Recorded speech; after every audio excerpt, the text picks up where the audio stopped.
Boa noite, pessoal. Dando continuidade, então, às nossas revisões para as provas das maratonas de programação, a gente vai ver, então, agora o conteúdo relacionado aos vetores, ou arrays unidimensionais. Então, na aula anterior, a gente viu rapidamente uma revisão sobre as estruturas de repetição. Então, a gente falou lá sobre o for, o while e o do while. Isso foi no dia 13/10. E agora, então, a gente vai falar sobre os vetores. Bom, para quem não me conhece ainda, não viu o vídeo anterior, meu nome é Rafael Muniz, sou professor, então, de algoritmo, de C e da linguagem Java no Instituto Federal de São Paulo, campus Campinas, e faço parte do programa de extensão chamado Maratona de Programação 2020. Esse projeto de extensão, então, ele é coordenado pelo professor André Bordion e ele está envolvendo, nesse momento, os campos Campinas e Hortolândia. Então, estão envolvidos, então, além do professor André, o professor Denis, a professora Joyce, o professor de Hortolândia, e de Hortolândia nós temos, então, mais um professor.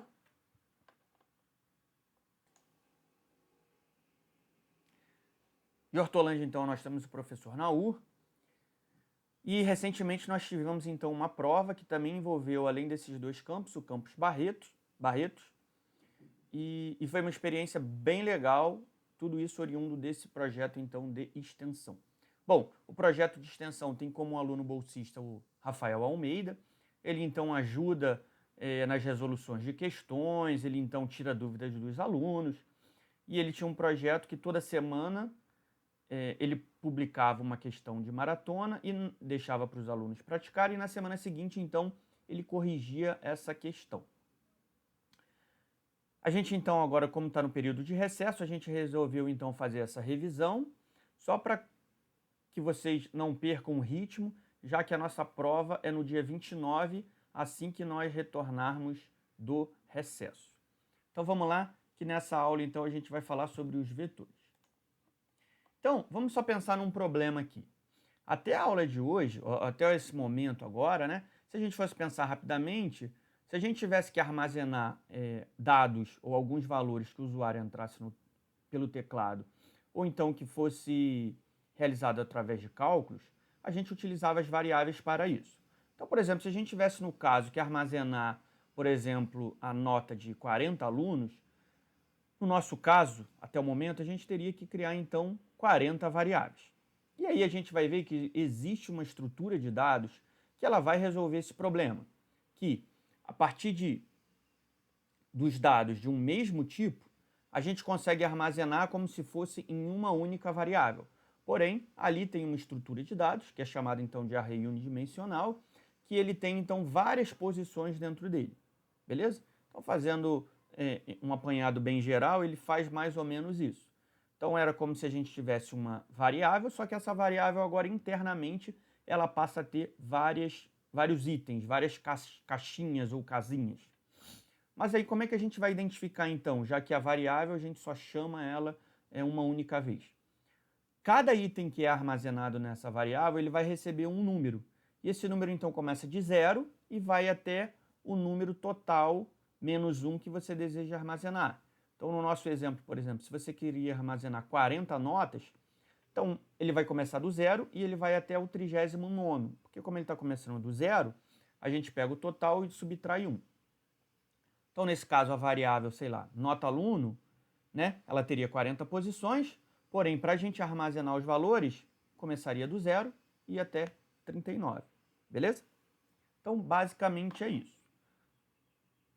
E aí, como é que a gente faz, então, para declarar uma variável? Bom, para a gente declarar uma variável, a gente vai fazer exatamente como a gente fazia Para a gente declarar um vetor, a gente vai fazer exatamente como a gente fazia numa variável. Então, a gente declara o tipo desse vetor, aqui, desculpa, está escrito variável, mas seria do vetor. Depois a gente vai colocar o nome do vetor, beleza? E aí entra a diferença entre uma variável e um vetor. Se fosse uma variável, a gente já colocaria ponto e vírgula e encerrou. Então, um exemplo, int int não, vamos pensar em nota, então seria float nota aluno, ponto e vírgula. Beleza? Deixa eu ver se eu consigo escrever aqui. Não. É legenda? Como é que eu faço para escrever aqui? Não. Não sei como é que eu faço para escrever aqui. Não sei. Queria escrever aqui, mas eu não sei. Vamos lá no code block então, que aí por lá eu sei que a gente consegue escrever. Ó, vou imaginar aqui, se a gente tivesse que criar a variável dos 40, então a gente teria que fazer assim, né? Float nota aluno 1, né? Aí poderia até colocar depois de novo, né? Na mesma aqui, né? Nota aluno 2 e assim sucessivamente, até nota aluno 40. Percebam que isso, para a gente dar manutenção, para a gente depois ler, isso não é usual. Beleza? Porque a gente vai ver que aí nos vetores a gente vai utilizar as estruturas de repetição que a gente viu anteriormente e isso vai facilitar em muito a construção e a manutenção dos nossos códigos. Então, ao invés da gente criar isso aqui, a gente vai utilizar os vetores. Então, como é que a gente declararia um vetor? Então, a gente declararia aqui também float, que é o tipo dele. Vamos colocar o nome, nota aluno, beleza? E aí a gente agora não vai informar se o aluno 1, 2, e a gente vai informar a quantidade de alunos que vão ser armazenados. Então, percebam, a diferença está aqui, ó.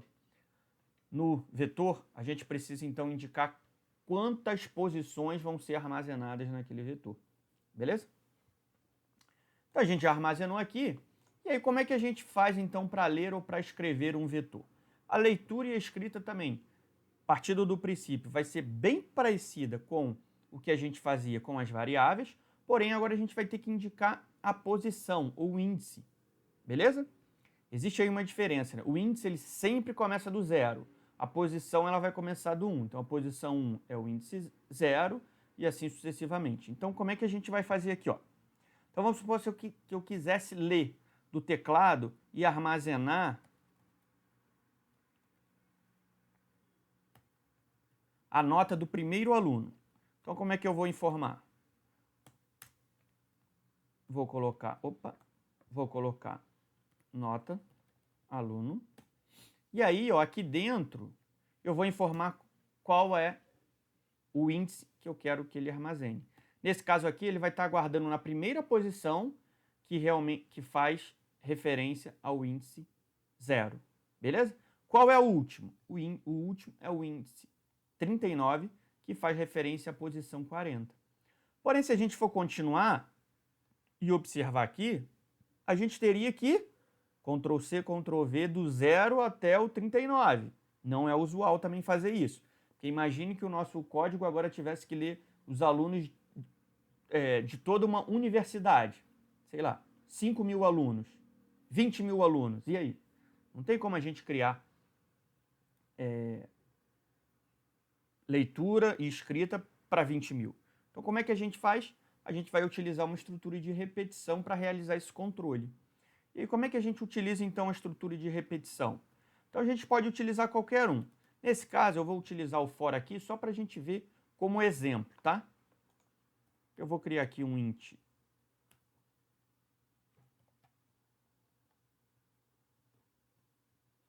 i de índice, e aí eu vou colocar índice igual a 0, índice menor do que 40, beleza? E não menor igual, e o índice mais mais. Então, o meu for ele já vai do 0 até o 39 agora, então automaticamente. E aí, o que eu vou fazer? Eu vou pegar exatamente aquele código que eu tinha colocado para ler individualmente, só que agora, ao invés de eu amarrar aqui qual é o índice que eu quero, eu vou utilizar a variável que está sendo utilizada para controlar o índice ou o contador na minha estrutura de repetição. Nesse caso, a variável, então, é o i. Perceberam? É o i que está começando do 0, está sendo incrementado mais 1, então ele vai 0, 1, 2, 3, e ele vai até o i ser menor do que 40. Quando o i chegar a 40, ele encerra. Dessa forma, a gente já faz a leitura, então, de 40. Ah, não, mas agora eu tenho que mudar o meu algoritmo. Meu algoritmo tem que ler 4.000. Basta eu alterar aqui o tamanho dele e aqui o tamanho. Pronto, acabou. Não preciso realizar mais nenhuma alteração e o meu algoritmo já vai realizar a leitura de 4.000 notas. Percebam como é que ficou bem mais fácil a gente utilizar os vetores e também utilizar a estrutura de repetição? Então, quanto mais a gente vai conhecendo as estruturas, tanto de dados e os comandos, eles vão servindo para isso, para facilitar, então, a construção dos nossos algoritmos. Beleza? Bom, a gente viu como é que a gente faz a leitura, então, do teclado. Mas como é que a gente faz a escrita, então? A escrita vai ser a mesma coisa. Só que ao invés da gente usar o scanf, a gente vai utilizar, então, o printf. Então, vamos supor que eu tivesse aqui que mostrar na tela um outro, colocar, vou dar um /n aqui só para ele pular a linha, e vou colocar nota F, e aí aqui eu passo a nota do aluno. Tudo bem? Bom, eu não vou deixar 4.000 aqui, porque senão a gente vai ficar gravando esse vídeo até amanhã de manhã. Então eu vou deixar 4 só para facilitar. E aqui também, se a gente quisesse facilitar mais ainda, pessoal, a gente poderia ainda fazer uma outra coisa que eu vou mostrar depois. Vamos antes só rodar esse código aqui, e aí eu mostro o que a gente pode fazer para facilitar um pouquinho mais. Ele deu um errinho aqui, vamos ver só o que ele está reclamando. Tá, o que ele está reclamando? Que a minha variável aqui não existe porque o L tá com... O L foi escrito maiúsculo e, na verdade, ele foi declarado minúsculo. Vamos rodar essa variável. Então, ele pediu um número, uma nota, quer dizer, vou colocar 1, o outro tirou 9, outro tirou 2, outro tirou 3. Mostrou tudo 0, vamos ver por quê. Ele não realizou, então, essa leitura corretamente. Vamos ver o que aconteceu. Ele está armazenando. Olha só o que está acontecendo, pessoal. Problema de Ctrl+C, Ctrl+V. Isso é uma coisa muito importante na hora da prova, vocês terem essa noção disso aqui, ó. Você está querendo fazer com pressa, que nem eu tenho 1 hora para gravar esse vídeo, e aí eu dou Ctrl+C, Ctrl+V e não olho atentamente para o código. Percebam que ó, o scanf ele precisa ter o e-comercial para a gente poder armazenar o valor naquele endereço de memória. Quando eu vou usar o printf, eu não preciso mais indicar com o e-comercial, beleza? Então, 1, 2, 3, 4. Agora ele já mostrou os valores, beleza? Bom, só para deixar um pouco mais bonitinho, eu vou colocar aqui ponto 2. Beleza? O ponto 2 aqui, para quem não recorda, é só para a gente não mostrar aquele monte de zero depois das casas decimais. Então, eu vou colocar aqui 1.2, 3.5, 9 e 0.2. Então, olha lá, foram as notas então, que a gente cadastrou. Beleza? Bom, para a gente facilitar um pouco ainda mais, porque como a gente está testando aqui, na hora da prova o ideal é isso. O programa, às vezes, na prova está pedindo para você realizar o teste com 10. Para você não ficar toda hora digitando 10, testando, você faz o teste com 2, com 3. Ele funcionou com 2 ou com 3, aí você vai para 10, para você, então, ganhar tempo. Porque senão toda hora você fica testando com 10, você acaba não conseguindo ter uma performance muito boa nessa questão de tempo. O que eu vou criar aqui, pessoal? Só para facilitar, eu vou criar um int aqui chamado tam, e aí eu vou colocar aqui ele como 4, beleza? O ideal até nesse caso aqui era esse cara ser uma constante, beleza? Que aí ele não vai ter o seu valor alterado. E aí o que eu faço? Aonde eu tenho 4, eu jogo tam. Por quê? Porque a hora que eu quiser, basta eu alterar em um lugar, ele já vai alterar todo no meu código. Aí eu não preciso, vamos supor que aqui tivessem 50 linhas. Não preciso ficar relembrando em qual fora eu preciso alterar. Basta alterar lá em cima, ele já altera em tudo, beleza? Isso também é uma boa prática quando a gente estiver na maratona e aí a gente tem que ficar testando com um número mais baixo, depois tem que colocar um número mais alto. Isso a gente acaba ganhando bastante tempo com isso, ó. Vou fazer mais um testezinho aqui. 2, 1, 2, 3. Funcionou. E aí agora, por exemplo, eu vou colocar o tam como 400. Não vou testar como 400, vou só esperar ver se ele vai passar do 4. Ó, passou, beleza? Então ele já estaria funcionando. Bom, é isso então, pessoal.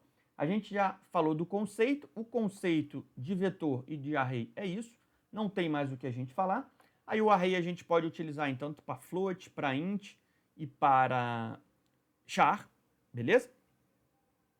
E agora, então, vamos lá para o URI, para a gente, então, pegar algumas questões e fazer, então, essas questões aqui para a gente treinar esse tipo de questão.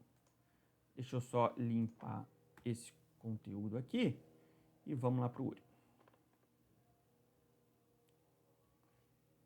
Bom, aqui, então, a gente já tinha visto o vetor falando sobre isso.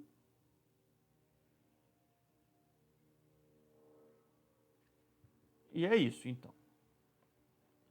Vamos para o URI. URI. Bom, já estou aqui no URI, pessoal. O que eu coloquei? Escrevi vetor, dei um buscar e fiz exatamente como fiz na terça-feira. Cliquei aqui em resolvido. Ele vai ordenar, então, primeiro o ascendente. Eu coloquei para ele ordenar, então, descendente. E aí ele trouxe, então, a primeiro exercício, o primeiro problema mais resolvido, que é um do nível 1. Vamos ver, então, que exercício é esse? Então, o que ele diz aqui? Faça um programa que leia um vetor de 10 posições. Substitua a seguir todos os valores nulos e negativos do vetor por 1. Em seguida, mostra o vetor x. Beleza? Então, isso que a gente tem que fazer. Então, vamos só observar a entrada e a saída. Então, ó, 0 ele mudou para 1, negativo ele mudou para 1, 0 ele mudou para 1. Beleza? Na saída, ele tem que mostrar x, o índice, um espaço, igual, um espaço e o valor. Beleza? Vamos então, vamos fazer duas coisas. Vamos montar esse código aqui e aí a gente, se ficar dando muito erro, a gente passa lá para o code block. Senão a gente monta ele aqui, vai escrevendo aos pouquinhos para a gente e conhecendo enquanto vocês estiverem treinando, vocês ir qualquer coisa utilizando essa ferramenta do URI. Mas lembrando que na hora da prova é mais recomendado você utilizar uma IDE fora daqui e só utilizar aqui para enviar os seus códigos. Porque lá você tem um retorno do teste mais adequado. E aqui, toda vez que você for enviar, né, fizer uma submissão, ele já está contando ponto.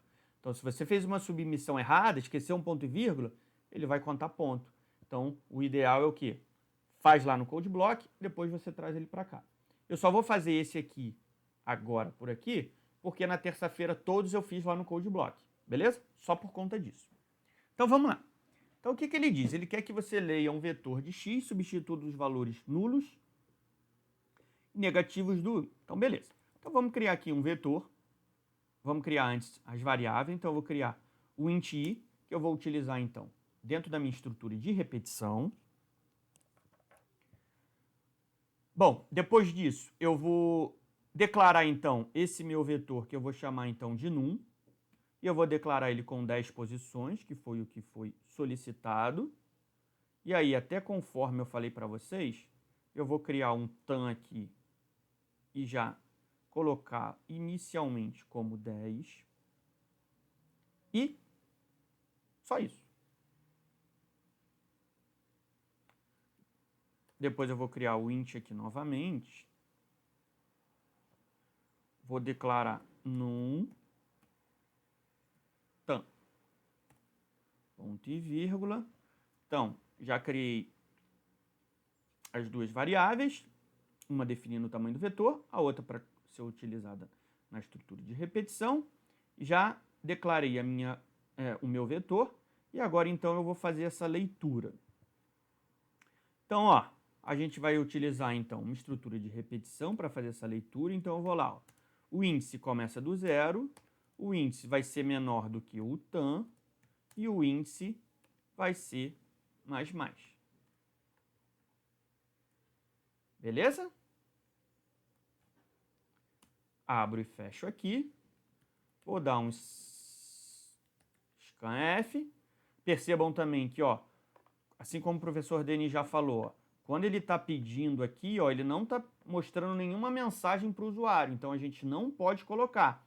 Não podemos colocar espaço, ponto e vírgula, quebra de linha, nada a mais do que ele está pedindo na entrada. Senão ele vai acusar um erro, beleza? O programa que faz essa verificação no seu código, ele vai acusar um erro, que ele tem que estar exatamente igual ao que foi programado na entrada e na saída. Então, o que a gente vai colocar aqui? Aqui a gente vai fazer, então, uma leitura de um inteiro e a gente vai armazenar aonde? Vamos armazenar, então, no num, pegando o índice. Então, já criamos o nosso for de leitura, beleza? O ideal, utilizando o code block, agora era o quê? Testar, ver se ele está lendo sem nenhum erro. Aí já passava para a segunda parte. Eu vou fazendo aqui direto, só para a gente não ficar submetendo, porque senão ele vai dar erro. E ele não me diz o que dá erro, ele só diz assim, ó, seu problema está com erro. Beleza? Depois a gente vai fazer um for de novo. Percebam que eu posso usar o i novamente, porque o i ele tem uma declaração local. Ele só está sendo utilizado aqui. Então percebam que quando eu fecho essa chave desse for, significa que eu acabei. Que o i já não existe mais ali, o valor dele. Então eu posso usar ele embaixo, ele não vai utilizar esse valor novamente dentro daquele for. Então aqui eu vou fazer a mesma coisa, i menor do que tam, i mais mais. Ponto e vírgula, e agora a gente vai fazer um printf. Printf, o que eu vou fazer? Eu vou quebrar a linha depois. Beleza? Então, ó, vai ser x. Aí ele quer aqui que tenha uma porcentagem d. Depois ele quer um sinal igual, uma outra porcentagem. E aí eu vou colocar o barra n. Vamos ver se assim ele vai aceitar. Quem que eu vou passar primeiro? O i, vírgula. Depois eu vou passar o num i.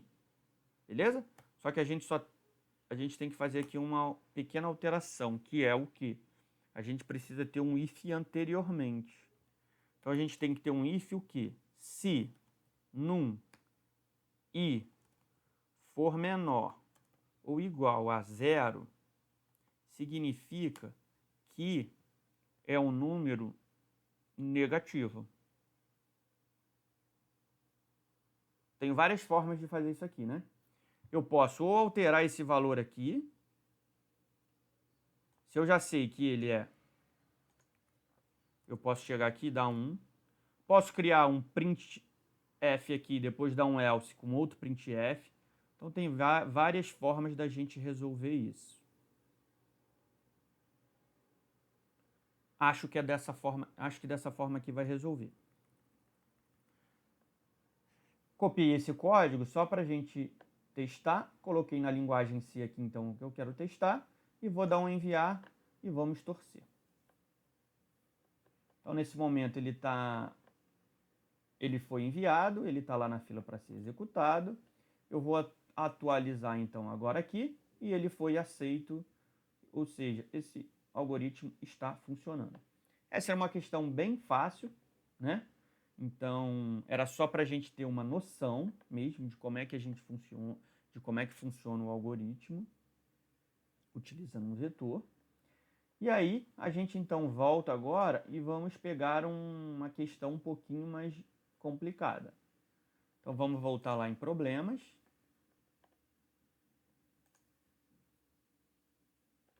Então, eu vou jogar aqui vetor de novo.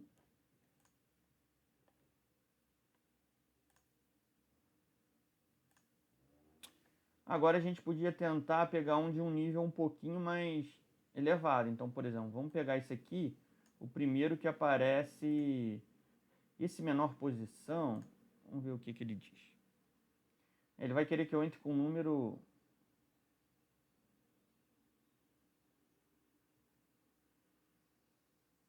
Beleza, então vamos lá. Menor posição, o que ele quer? Faça um programa que leia um valor n. Este n será o tamanho de um vetor. Beleza. A seguir, leia cada um dos valores de x. Encontre o menor elemento deste vetor e a sua posição dentro do vetor mostrando essa informação. Então, a primeira linha, né, do programa deve ter a quantidade do vetor. Nesse caso, tem 10. Então, por isso que Na linha de baixo ele pede então 10 números. Depois, na saída deve estar escrito menor valor, dois pontos, espaço, menos 5, que nesse caso é o menos 5, e na posição 4. Vamos confirmar? 1, 2, 0, 1, 2, 3, 4. Aqui ele colocou o índice como posição. Vamos considerar então que é a mesma coisa, índice e posição. Ele colocou aqui, ao invés de posição, o índice. Posição seguido de um espaço, posição do qual se encontra o valor lido. Lembrando que o vetor inicia do zero. Então ele colocou 0, 1, 2, 3, 4. Beleza? Conceitualmente, para mim, a posição seria 5 e o índice seria 4. Beleza? Isso é uma questão de conceito aí. Cada um, às vezes, se baseia em um autor para ter essas referências. Vamos, então, montar esse nosso algoritmo. Então, já estou aqui no CodeBlock. Esse exercício, então, eu vou fazer aqui no CodeBlock. E aí, a gente vai fazer a mesma coisa. Então, int i. Eu vou fazer agora aqui direto, beleza?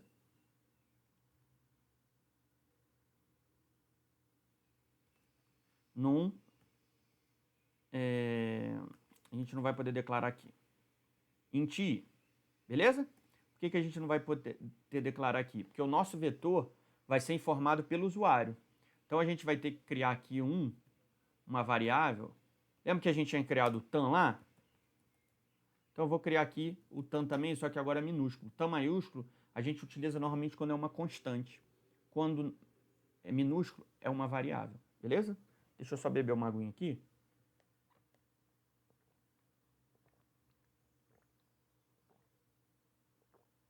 Porque nessa secura aqui a garganta vai embora.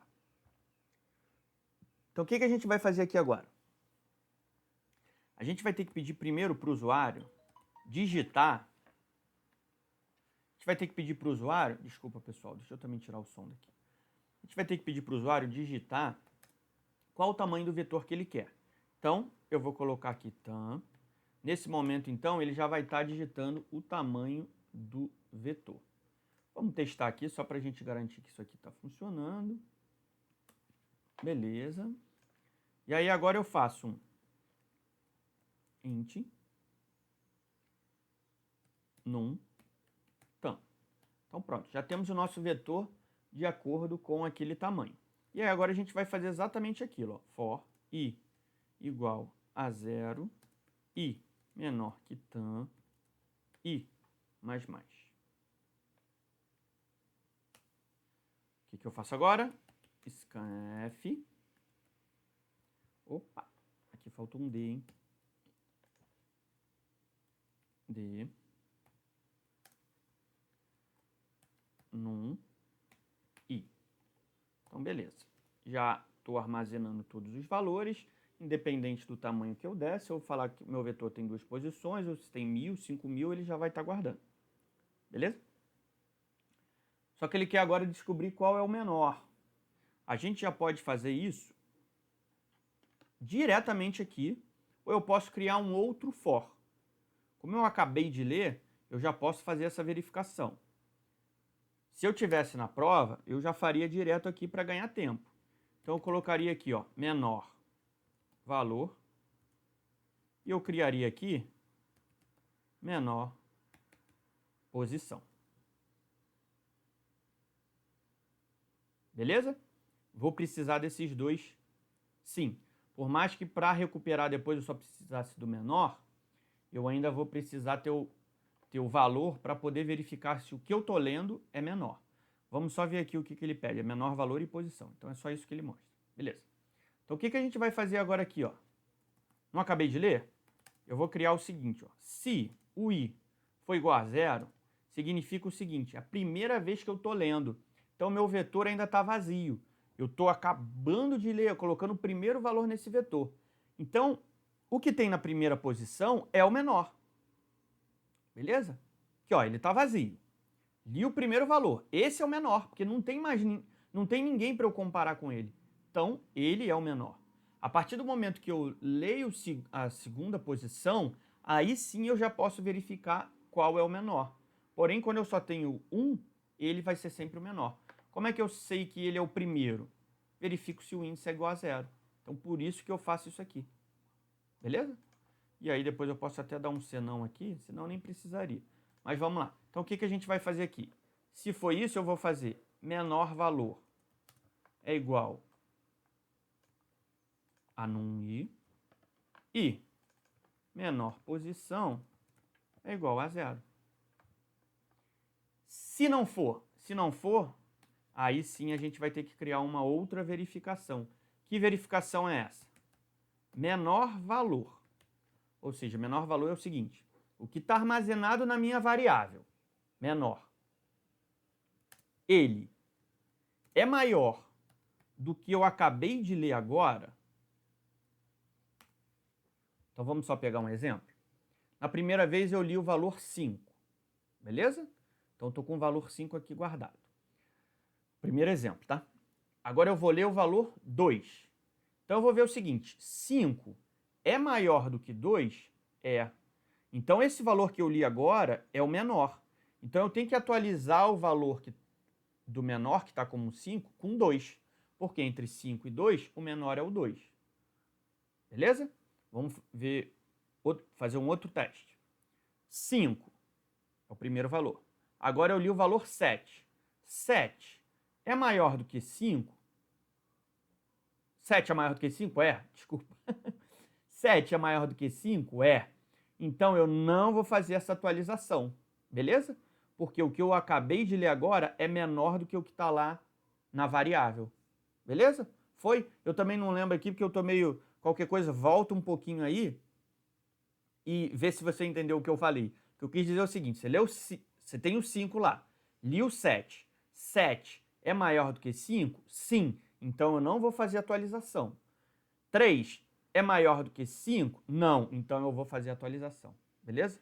Então eu só vou fazer atualização quando o menor valor for maior do que o num. Ou ao contrário, né? Ficou confuso isso. Vamos repensar aqui. Quando o menor valor, ou seja, o que está guardado aqui, é maior do que o que está aqui. Então tá certo. É isso mesmo. Quando o menor valor, ou seja, o que está guardado aqui... Galera, volta a fita aí. Vamos refazer. O menor valor, é o que eu estou dizendo aqui, é o 5. Aí eu li 2. 5 é maior do que 2? É. Então eu tenho que colocar o 2 aqui no 5. 5 e 7. 5 é maior do que 7? Não. Então eu não atualizo. Beleza? Ficou claro agora? Esquece aí aquele início lá que eu falei e vai daqui para frente. Então, ó, se o menor, como a gente falou, o 5, ele é maior do que o 2 que eu acabei de ler, então o que eu vou ter que fazer? Exatamente a mesma coisa ali em cima. O menor, então, recebe o num, só que agora o menor posição, ele vai receber o i. Beleza? Se não for, eu não vou fazer nada. Daí, eu acabei esse cara aqui. E aí, no final, percebam, lá ele não quer nem que eu mostre todos os valores. Ele só quer que eu faça um printf dizendo o seguinte. Menor valor, 2 pontos, porcentagem de barra n. E aí eu vou colocar o menor valor. E depois ele quer que eu coloque posição, 2 pontos, espaço, menor pós. Beleza? Acho que era isso. Vamos voltar só lá. Menor valor, posição. Menor valor, posição. Vamos testar esse código aqui? Vou fazer esse mesmo teste com 5 e 2, beleza? Então, ó, vou colocar só 2. O primeiro valor que eu vou entrar é o 5. O segundo que eu vou entrar é 2. Então, o menor valor foi 2 e a posição foi 1. Por quê? Na posição 0, a gente guardou o 5. Na posição 1, a gente guardou o 1. Beleza? Esse 2 aqui é para dizer qual é o tamanho do meu vetor. Nesse caso, foram 2. Tá? Vamos de novo. Posição no tamanho do vetor, 2. Li 5, agora 7. Menor, então, é o 5 e ele está no índice 0. Beleza? Então, o que a gente vai fazer aqui agora? Uma diferença aqui que ele colocou tudo na mesma linha, né? Ele mandou ler todos os valores diretos. Então, a gente também tem que alterar aqui essa leitura, né? Ele vai ter que ficar dentro de uma estrutura de repetição, né? Vamos rodar com esse código aqui, ó. A gente tem que colocar 1, 2, 3, 4, aí menos 5, 6, 7, 8, 9, 10. Ele tem que mostrar menos 5 e 4. Então, vamos lá. 10, 1, 2, 3, 4, menos 5, 6, 7, 8, 9, 10. Menor valor, menos 5, posição 4.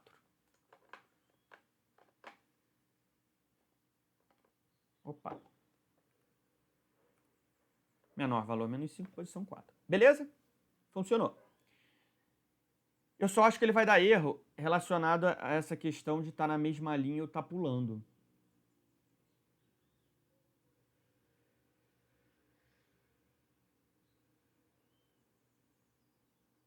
Vamos jogar esse código aqui para a gente ver se ele vai funcionar ou se ele vai acusar algum erro. Vamos lá.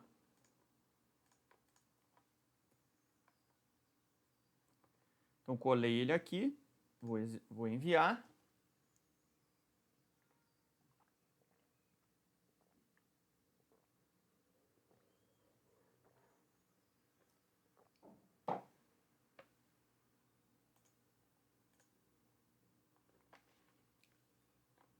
Ele falou que está com erro na hora de apresentar.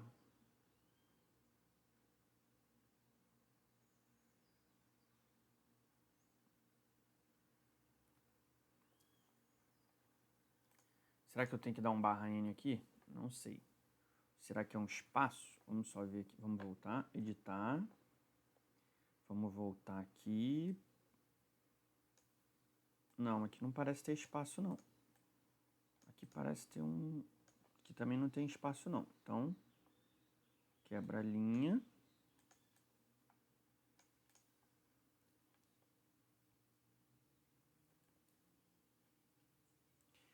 Bom, vou testar aqui, pessoal, e já volto em 1 segundo. Bom, era o que eu já imaginava.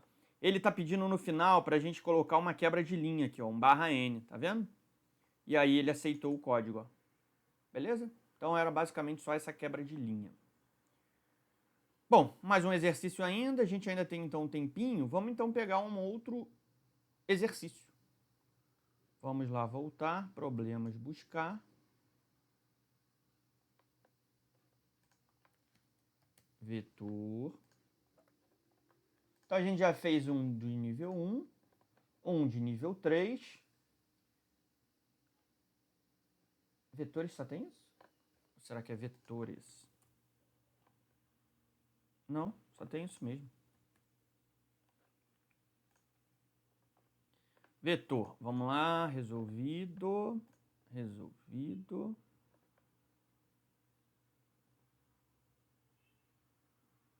Vamos pegar esse aqui de nível 4, a gente fez um de nível 3, né? Vamos pegar esse aqui de nível 4 agora, então. Picos e vales. Então, vamos lá. Ao observar a paisagem... Bom, eu vou ler aqui. Ao observar a paisagem da Logônia, o professor MC percebeu que a cada intervalo de 100 metros existe um pico. E que exatamente na metade de 2 picos há um vale. Logo, a cada 50 metros há um vale ou um pico. E ao longo da paisagem não há um pico seguido por outro pico, nenhum vale seguido por outro vale. O professor MC ficou curioso com esse padrão e quer saber se, ao medir outras paisagens, isso se repete. Sua tarefa é dada uma paisagem, indicar se ela possui esse padrão ou não. A entrada é dada em 2 linhas. A primeira tem o número n das medidas das paisagens, então pode ser até 100. A segunda tem inteiros, a altura de cada medida. Uma medida é considerada um pico se é maior que a medida anterior. Uma medida é considerada um vale se é menor que a medida anterior. A saída é dada em uma única linha, caso a paisagem tenha o mesmo padrão, deve ser mostrado o número 1. Caso contrário, mostre-se o 0. Então, ela vai ser padrão se ela tiver um pico, um vale, um pico, um vale e um vale. Agora eu fiquei na dúvida. A gente tem que ler de novo. Então, uma das maiores questões, antes até da gente começar a fazer as provas de maratona, é a gente interpretar e entender exatamente o que o algoritmo está querendo. Beleza? Então, vamos ler de novo com calma. Ao observar, percebeu que a cada intervalo de 100 metros existe um pico. Tá. Então, a cada começou do 0, chegou ao 100, tem um pico. Depois do 100 a 101 até o 200 tem um outro pico, e assim sucessivamente. E que exatamente na metade de dois picos há um vale. Beleza, então tem um pico, depois tem um vale. Tem um pico, tem um vale. Logo a cada 50 metros há um vale ou um pico. Tá, beleza. Beleza. E ao longo da paisagem não há um pico seguido por outro pico, nem um vale seguido por outro vale. Beleza? Beleza. Vamos ver a entrada e saída? Ó. Beleza. Então, se ele for 1... Ah, tá. Tá. A entrada é dada em duas linhas. Segunda linha, a altura de cada metro. Uma medida é considerada um pico se é maior que a medida anterior, e uma medida é considerada um vale se é menor que a medida anterior. Ou seja, se eles forem iguais, se tiverem dois iguais sucessivamente, ele então não é considerado o padrão. Beleza? Vamos então realizar esse código, que esse código já é legal, hein? Vamos lá. Vamos fechar aqui. Então, vamos só relembrar aqui, se todo mundo entendeu, só dar um apanhado geral. Então, a gente vai ter que fazer leituras, beleza? 50, 100 metros para a gente não importa. Isso é só uma questão para ele exemplificar e descrever o exercício. Para a gente, o importante é o seguinte, a gente vai ler alturas sucessivas, vamos supor, 10 alturas. A gente tem que ver se, por acaso, duas alturas são iguais. Se forem duas menores, não tem problema. Isso. Por quê? Porque a gente pode ver esse caso aqui, ó. Menos 8, menos 7, né? Então, menos 8 seria um vale, menos 7 seria um pico. Então, ele fica nesse sobe e desce. Então, beleza. Então, o que a gente vai criar aqui, então? Então, a gente tem que ler do teclado quantos a gente vai ler. Então, int, vou chamar de QTD, beleza? Vou chamar de i e vou começar já fazendo a leitura de quanto de espaço, não, de quantos a gente vai ler, ou seja, quantas alturas a gente vai ler. Então eu vou colocar aqui tam, não, é QTD que eu chamo. Quantidade, quantidade. Desculpa, pessoal, pelo barulho. Quantidade, e agora o que a gente vai ter que fazer aqui? A gente, então, vai declarar agora aqui, sim, o nosso vetor, e esse nosso vetor vai ser como? Ó, ele nem precisaria ser em vetor, tá? Ele diz aqui, no final eu preciso mostrar tudo? Não, nem precisaria criar um vetor. Porque eu não estou armazenando esses valores. Eu teria que armazenar só o valor anterior. Bastaria trabalhar com uma variável auxiliar, mas tudo bem. Vamos lá. Vamos fazer esse carinha aqui. Então, int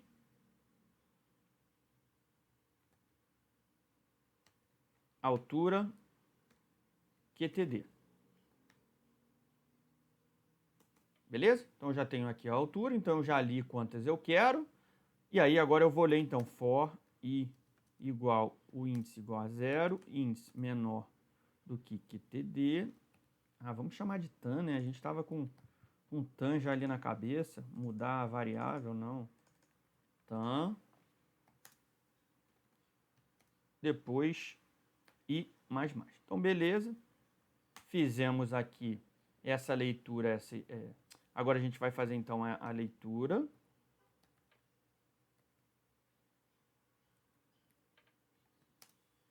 Nessa leitura, a gente vai colocar, então, o Opa! Não é altura. Altura. Assim. Vai ficar mais fácil com o vetor, porque a gente pode colocar o i menos 1, e aí a gente sabe, ou até o i mais 1, e a gente sabe se ele repetiu ou não. Altura, é o i. Então, beleza, já lemos aqui. Então, depois que eu ler tudo, vai precisar, porque a gente precisa ler tudo sim. Então, eu vou de novo agora. Então, nesse for aqui de cima, a gente está criando, então, armazenando o valor das alturas. E agora a gente vai, então, chegar aqui no i igual a 0. A gente vai percorrer esse vetor. Então, olha só o que eu vou fazer. Eu vou criar aqui uma variável chamada de... Vou colocar como padrão, tá bom? Como é que ele diz? Padrão 1 e o padrão 0. Então, tá bom. Então, eu vou colocar padrão igual a 1, beleza? Vocês já vão entender. Esse padrão é que vai falar para mim se tem igual ou não tem igual. Então, ele sempre vai começar do 1. Se ele encontrar um igual, eu passo para 0. E aí, no final, eu mando mostrar esse padrão. Então, ó, i menor do que tan, i mais. E agora aqui, o que eu vou escrever? Se num. É num? Não. A altura i for igual a altura i mais 1, significa, então, que o meu padrão é 0, porque ele repetiu a altura. E aí, eu posso até dar um break, porque o meu programa acabou. E aí, no final, eu dou um printf, mandando mostrar o padrão. Padrão, eu não sei se ele vai pedir ali, como pediu na questão anterior, o /n aqui. Beleza? Então, ó, ficou claro isso aqui? Isso aqui está na minha lógica, eu ainda vou testar, tá bom? É que eu já pensei aqui, raciocinei uma maneira de resolver. Foi essa maneira. Agora eu tenho que ver se ela vai funcionar. O que eu pensei? Eu vou percorrer todo o vetor. Quando eu estou no índice 0, eu vou ver se ele é igual ao índice 1. É igual? Não, é diferente, então eu continuo. E aí eu vou sempre comparando em parzinho, beleza? Depois eu comparo 0 com 1, depois 1 com 2, 1 com 3. Se por acaso eu encontrar um igual, o que eu faço? Eu mudo esse meu padrão para 0 e encerro ali. Porque eu já encontrei um igual e o que ele quer é isso na questão. Ó, vamos só ver? Olha lá, se for igual, ele quer que mostre 0. Vamos começar testando por esse? Então, primeira linha 4, depois 1, 2, 2, 1. Vamos lá? Vou executar. Então, 4, 1, 2, 2, 1. Retornou 0. Beleza. Daí não basta para a gente falar que está ok. A gente precisa ter mais testes. Vamos então testar esse caso de teste aqui, ó. 3, 1, 4 e menos 2. Ele então tem que sair 1. 3, 1, 4 e menos 2. 3, 1, 4, menos 2. Retornou 1, beleza? 2 funcionaram. Então, a princípio, ele está funcionando. Então, agora a gente tem que fazer esse aqui. Eu acho, será que se eu copiar assim vai? Eu acho que não vai não. Não. 5, 100. Então, vamos lá. Vamos mandar ele rodar.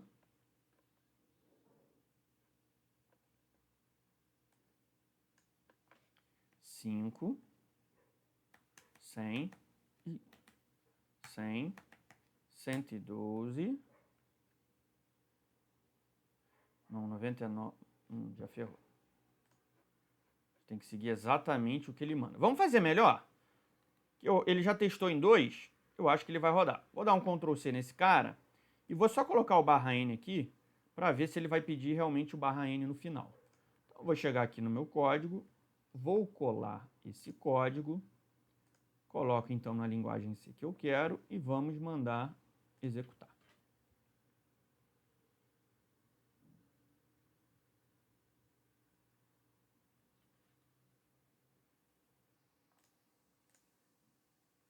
deu erro na saída. Então ele errou em alguma...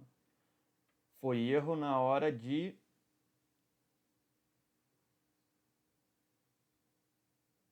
Algum caso de teste deu erro. Beleza? Se ele está mostrando esse erro, de qualquer jeito, deixa eu tirar esse barra N aqui, mas não é esse erro aqui não, mas algum caso de teste falhou. E aí é uma questão um pouco grave aqui do... que eu até vejo do Uri, que na verdade, que nas maratonas a gente também tem isso, que a gente não consegue ver exatamente a saída. O que pode estar dando erro, né? Para tentar entender. Mas tem alguma coisa aqui que está falhando. Eu acho que pode ser quando eu não tiver, quando eu chegar no último elemento, quando eu não tenho nenhum igual. Ele deve estar dando erro por isso. E o code block deve funcionar.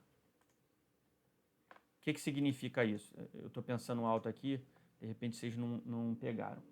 Quando esse cara aqui for o último, ele pode apresentar um erro. Porque não vai ter o altura e mais um. Vamos por acaso ver se é isso? Como é que eu vou fazer esse teste aqui? Eu vou fazer aqui um esqueminha aqui, ó. Se I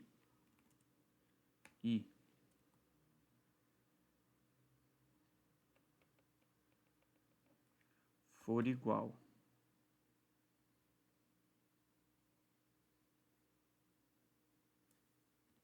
eu vou fazer isso aqui se o I for diferente do TAM. Poderia até colocar aqui dentro, tá, galera? Eu só estou fazendo assim só para a gente agilizar. Mas aqui o ideal seria a gente, de repente, colocar um E, se esse cara funcionar.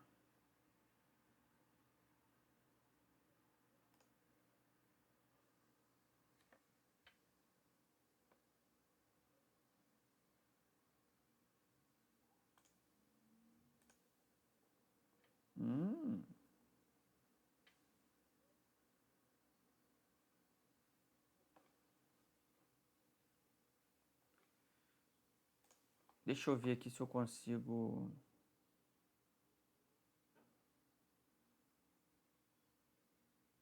Aqui, ó.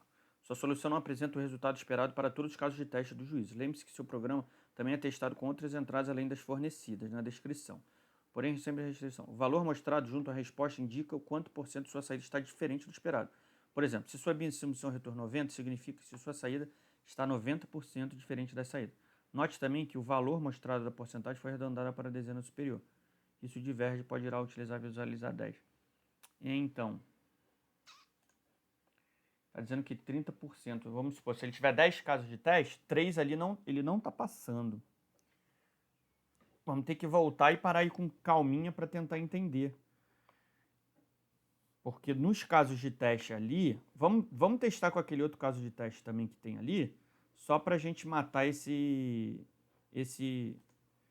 dúvida. Que aí é algum caso de teste que está escondido e aí alguma situação que eu não previ aqui no meu algoritmo. Então, ó, se I for diferente de TAM, significa que eu não estou na última posição. Se I diferente de TAM, beleza.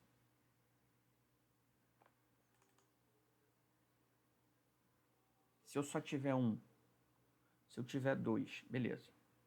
Ele vai sempre passar, tá? Então, eu acho que não é isso. I já está em 10. Meu TAM é 10. Não, I está em 9. Não, então é I menos 1, né, que eu tenho que fazer?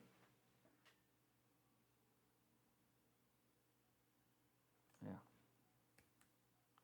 TAM menos 1. Só por desencargo, vamos já fazer esse teste aqui.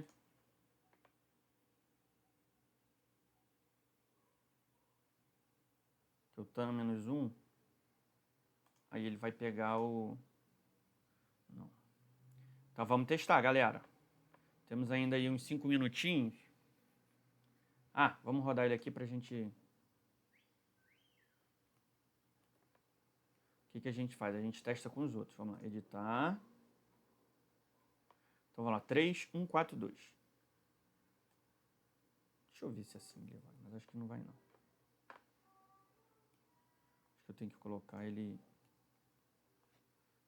3.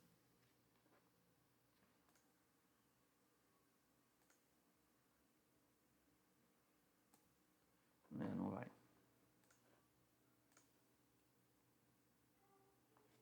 3, 1, 4, menos 2. Retornou 1. Beleza, agora vamos testar o 100, 99, 112, menos 8, menos 7.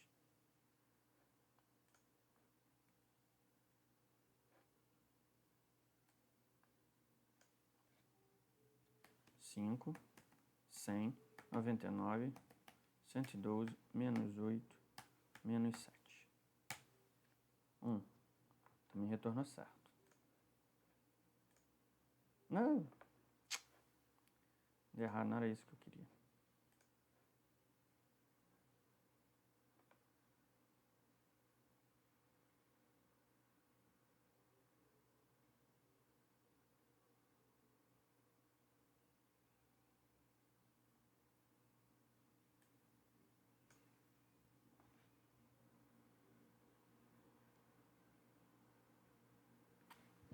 Quem é o i? O i vai chegar até 9, por exemplo. Então, é 10, 10 menos 1. Então, enquanto isso aqui for diferente, eu faço isso. Né? Porque eu cheguei na posição 9 na última. Então, eu não realizo esse cálculo. Aqui está certo. O padrão está certo. A leitura está certo. Esse é um problema que aí agora tem que quebrar a cabeça aqui para tentar identificar o que está faltando. Vamos ler lá de novo a questão. Ao observar uma paisagem, você percebeu que o intervalo de 100 metros é exatamente a metade dos picos, há um vale logo a um vale... O professor ficou curioso.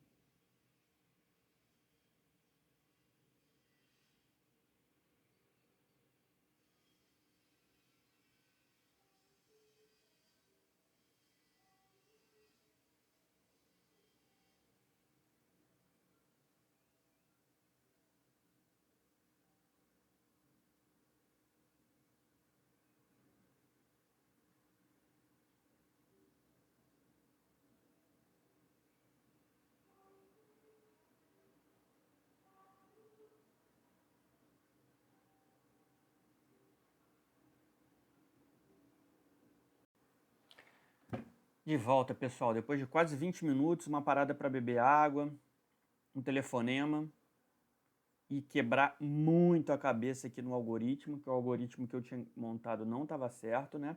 Ele estava mostrando 30% ainda de erro, porque, como eu falei, em alguns casos de teste ele estava passando, porém em 30% dos casos ele não passava. E aí eu tinha que repensar minha lógica para que ele pegasse então esses 30%. Bom, aqui só a gente já tem ele que ele foi aceito, então o código do problema é o 2162.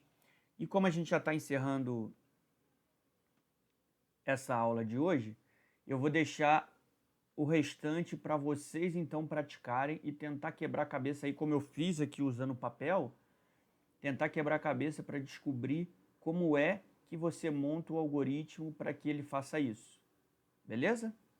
Então, só lembrando só o que o exercício pede. Ele pede que você tenha um pico ou um vale e aí vá intercalando. Tem que ser pico, vale, pico, vale, pico, vale. Ou se começar com vale, vale, pico, pico, vale, pico, vale. Tudo bem? Ele não pode ter os dois seguidos. Então, é isso aí. Questão muito legal. Eu achei uma questão muito bem pensada, muito elaborada e que vale a pena. Uma questão que depois de pronta você vê que realmente ela tem uma complexidade no algoritmo bem peculiar. É isso, quebrei a cabeça, mas resolvi.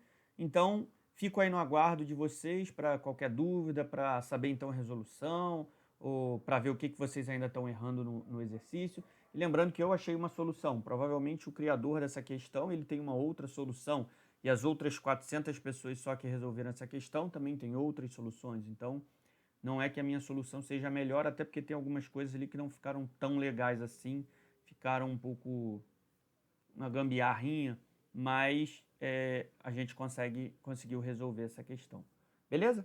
Bom, eu vou encerrando por aqui. Queria agradecer mais uma vez a presença aí do Rafa, que liberou as aulas, que está aí coordenando o chat, a conversa. E deixar meu contato aí. Para quem quiser, então, deixe os comentários aqui ou entre em contato com o Rafa, que a gente, então, ajuda aí no que for necessário. Tudo bem? Bom, galera, bons estudos e até a próxima.